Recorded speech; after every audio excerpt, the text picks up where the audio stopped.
આગળ વાત રાજકોટની કરીએ, જ્યાં સૌરાષ્ટ્ર યુનિવર્સિટીમાં પરીક્ષામાં વધુ એક મોટો છબરડો અને નવા વર્ષની પ્રથમ પરીક્ષામાં જ આ બગો સામે આવ્યો. બીકોમ સેમેસ્ટર 1ના પર્સનાલિટી ડેવલપમેન્ટના પેપરમાં છબરડો થયો છે. 25ના બદલે 50 માર્કનું પ્રશ્નપત્ર પૂછાતા જ ભારે હોબાળો થયો, જ્યાં પેપર જોઈ વિદ્યાર્થીઓ અને અધ્યાપકો મૂંઝવણમાં મુકાયા છે. ભૂલ સામે આવતા જ યુનિવર્સિટીએ તાત્કાલિક ઈમેલથી નવા પેપર મોકલ્યા. કોલેજ આચાર્યોએ પ્રિન્ટ કાઢી વિદ્યાર્થીઓને જ્યાં પ્રશ્નપત્રો આપ્યા અને વિદ્યાર્થીઓનો 30 મિનિટનો સમય બગડતા આ વધારાનો સમય આપવામાં આવ્યો.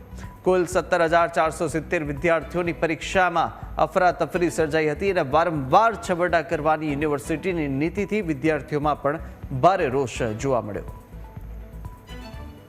એક વાત એ છે કે કુલ માર્કની અંદર આ પ્રમાણેના જે કંઈ આપણે અહીંયા QPDS સિસ્ટમ છે, એટલે જે તે પેપર સેટર હોય છે એ આપણા ERP દ્વારા સીધું જ પેપર જે છે એ જમા કરાવતા હોય છે અને એ પેપર જે છે એ પરીક્ષા શરૂ થવાના 1 કલાક પહેલા જે તે કેન્દ્રમાં જાય છે, ત્યાં એ લોકો ઝેરોક્સ ને એ બધું કાઢી અને વિદ્યાર્થીઓને આપતા હોય. આ પ્રકારની સિસ્ટમ છે, એટલે કોઈ જાતના પેપર લીકિંગ કે એવું ન થાય એના માટેની આ સિસ્ટમ વર્ષોથી છે અને વેલ એસ્ટાબ્લિશ છે આપણી આ સિસ્ટમ. એટલે એમાં અધ્યાપકે 50 માર્કનું પેપર કાઢ્યું હોય તો એ એમના પક્ષે ભૂલ કહેવાય અને એ અધ્યાપક જે હશે એ અધ્યાપકની અંદર આપણે એમને ખુલાસો એમની પાસે માંગીશું